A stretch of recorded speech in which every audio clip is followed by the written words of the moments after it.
या समाजाला मिळालं, पण राहिलेलं सुद्धा सोडायचं नाही, अजिबात सोडायचं नाही. आता जून महिन्यात ऍडमिशन आहे.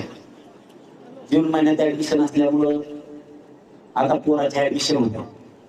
हे उत्तम ताणीत येत भले त्याला ताणीत येत 58 लाख नोंदी निघाल्या, प्रमाणपत्र द्यायला टाळायला लागले, पोरं आपल्या नोकऱ्याला लागलेत, ते टाळायला लागले, चालायला लागले. समाजाचं यश आणि समाजाचे लेकर साहेब बनायला लागले, अधिकारी बनायला लागले, उच्च शिक्षण घ्यायला लागले, म्हणून सरकार जळायला लागले. सरकारच, दुसरं कोणी नाही. सरकार जळायला लागले म्हणून त्यांना मराठा समाजाला मोठंच होऊ द्यायचं नाही कसल्याच परिस्थिती, अशी यांची भूमिका आहे. पण मराठ्यांनी एकदा मैदानात पाय लावला की मराठा हटत नाही. एक मन आहे बघा, सत्य पुढे शहाणपण चालत नाही. एक मन आहे, ती मन या 70 वर्षात 75 वर्षात तुम्ही मोडलेली असेल तर ते फक्त मराठ्यांपुढे शहाणपण चालत नाही.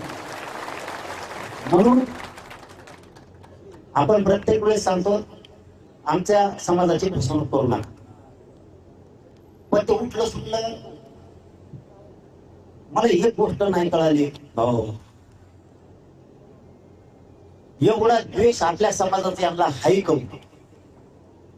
मला सांगा, भाजप मधला मराठा कार्यकर्ता असो किंवा पदाधिकारी असो किंवा आमदार मंत्री असो, त्याच्या लेखी बळीला आरक्षण लागणार नाही का?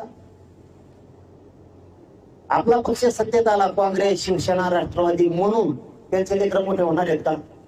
पण मराठा समाज इतका हुशार झाला, तिथं एकलंय समाजाला मानतो आपण.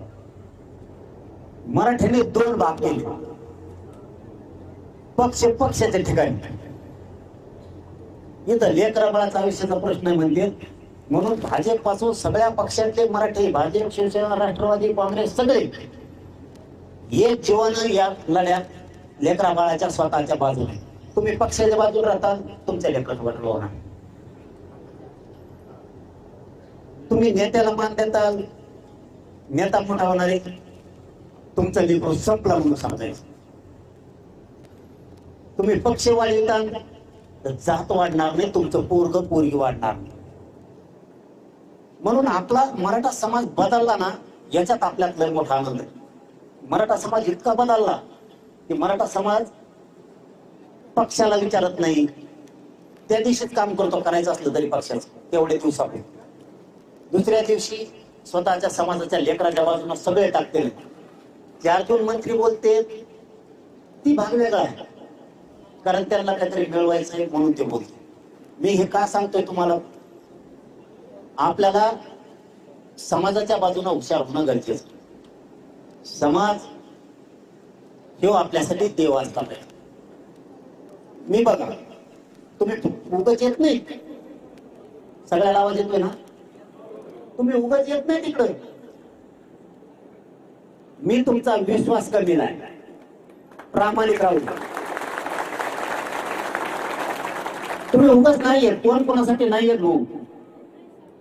इथं आपल्याला एक तर रुपया नाही आपल्याकडे, एक ती पंचायत द्या, पैसे ओले बदली आपल्यात येत नाही. आपण त्याच्यातून वाट काढून ह्या संकटाला सामोरं जातोय का? आपली पिढी गेली रे, जाऊ द्या, पुढच्या पिढी तरी सुखी समाधानी करू आपण. आणि तेवढा प्रामाणिक इमानदार मी तुमच्याशी वागलो म्हणून अंतराळीत उभा राहायला जागा नाही. मी वारंवार हे विषय का घेतोय,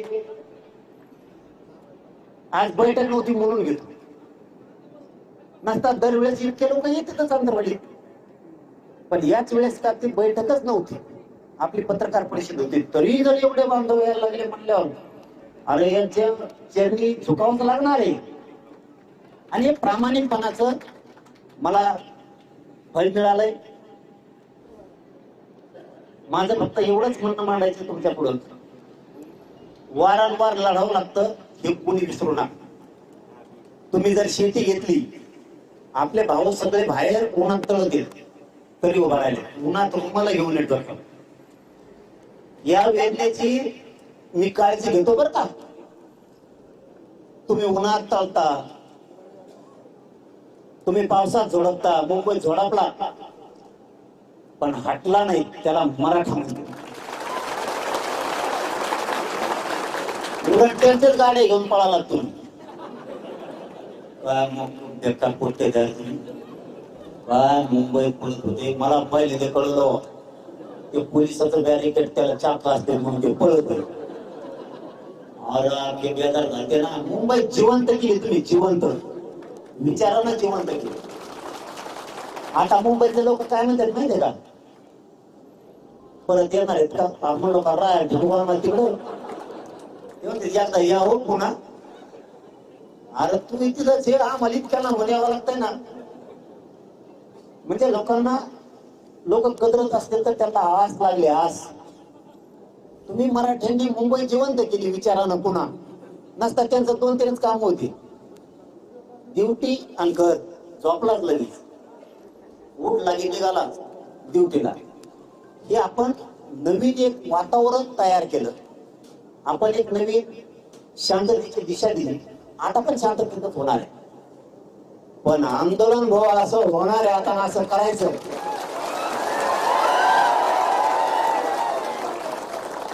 पुन्हा मात्र फडणवीस साहेबांना चारी दिशा काही दिसलं पाहिजे, ते मराठीत दिसले पाहिजे. माझं फडणवीस साहेबांबद्दल वाईट मत नाहीये, पण माझ्या समाजाचं वाटलं होणार असलं तर मी तुम्हाला कोणालाच मोचिणार नाही. मला मित्र नको, मला मंत्र्याशी संबंध नको, मला माझ्या